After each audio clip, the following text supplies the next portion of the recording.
Je n'ai jamais rencontré de cas aussi aigus de somnambulisme et de terreur nocturne.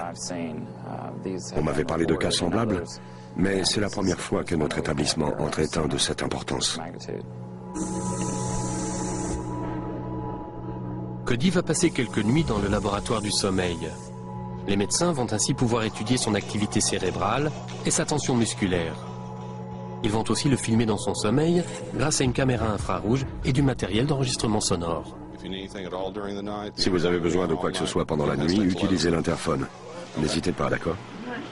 À demain matin. Bonne nuit, je t'aime. Moi aussi, je t'aime. Ça ira? Bonne nuit.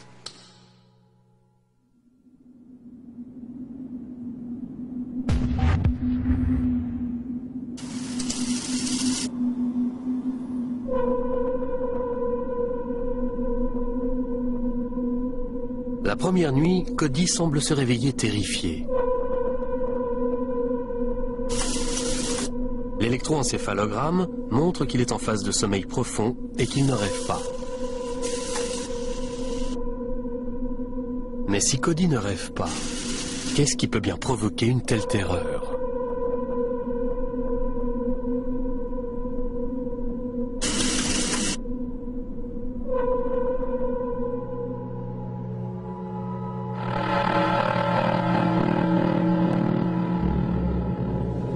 Le lendemain matin, le docteur Davila étudie la vidéo.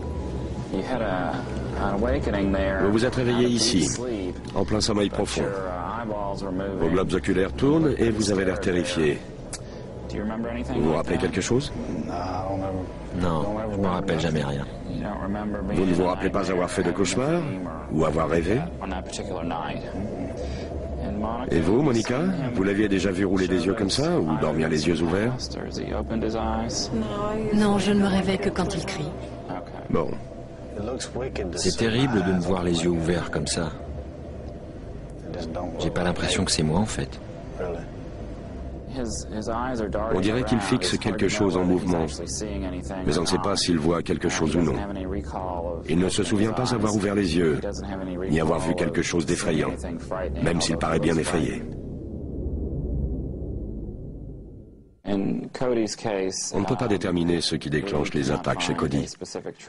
Et en ce sens, il reste un mystère.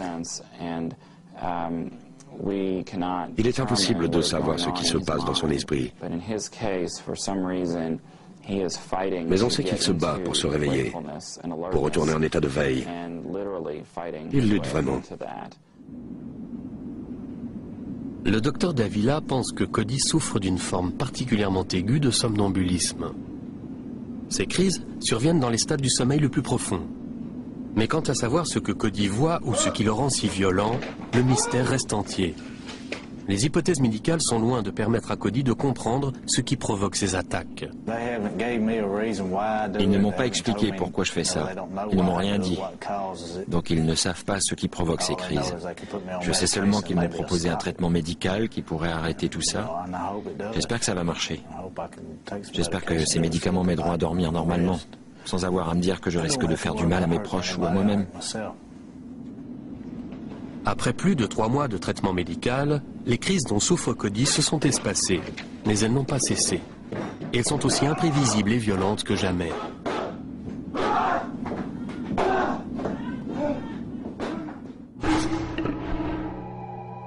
Les victimes de ces attaques nocturnes témoignent d'un phénomène qui échappe encore à notre compréhension. De nombreuses explications scientifiques prétendent donner la clé de ce phénomène. Mais aucune de ces solutions, du moins celle que je connais, n'explique la totalité des expériences vécues. Il se peut qu'un jour, on parvienne par ce biais à les expliquer toutes. Mais pour l'instant, c'est une insulte à l'intelligence des gens de leur proposer des explications scientifiques, vagues, bâclées et hypothétiques. On se dit, au moins c'est scientifique, donc il faut l'accepter. Ce n'est pas une solution. Il faut que ces hypothèses prennent en compte toutes les expériences. Et pour l'instant, aucune n'y parvient.